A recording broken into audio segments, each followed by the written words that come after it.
وعلیکم السلام ورحمۃ اللہ وبرکاتہ۔ محترم بھائی، آپ نے پوچھا جی یہ شیخ صاحب کہتے ہیں کہ اونچی آواز سے نماز جنازہ پڑھنا یہ سنت نہیں ہے۔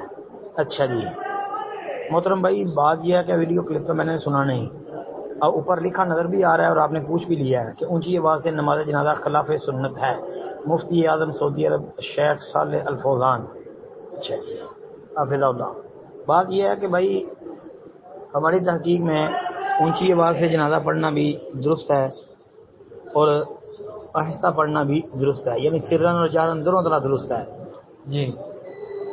البتہ سرن پڑھنے کے دلائل بھی بکثرت موجود ہیں، اور کچھ روایات ایسی بھی ہیں کہ جن سے جہرن اونچی آواز سے بلند آواز سے نماز جنازہ پڑھنا ثابت ہوتا ہے، اور ہمارے اہل حدیث علماء اکثر یہ بلند آواز سے نماز جنازہ اس لیے پڑھتے ہیں، جنازے کی نماز اونچی اس لیے پڑھتے ہیں کیونکہ عام طور پہ ہماری عوام کو نماز جنازہ کی دعائیں نہیں آتی، تو وہ اس لیے اونچی پڑھتے ہیں تاکہ پیچھے والے لوگ جو ہیں وہ بھی ساتھ آمین کہہ کے شامل ہو جائیں۔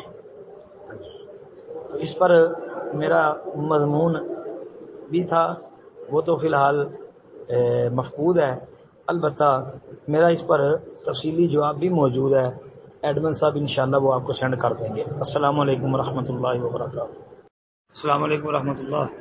یہ پوسٹ ہے، اس میں روایت لکھی ہے، عبداللہ بن عمر رضی اللہ عنہ بیان کرتے ہیں نبی کریم صلی اللہ علیہ وسلم فرمایا جب چار چیزیں تجھ میں آ جائیں تو دنیا کی کوئی چیز تمہیں چھوٹ جانے کا غم نہیں ہونا چاہیے۔ حسن اخلاق، امانت کی حفاظت، سچی بات، حلال کھانا۔ صحیح جامع۔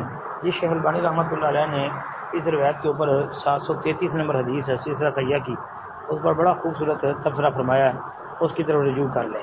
شیخ البانی رحمۃ اللہ علیہ نے اس کی سند کو حسن کا بلکہ صحیح کہتے ہیں، کیونکہ اس میں عبداللہ بن لہیہ موجود ہے۔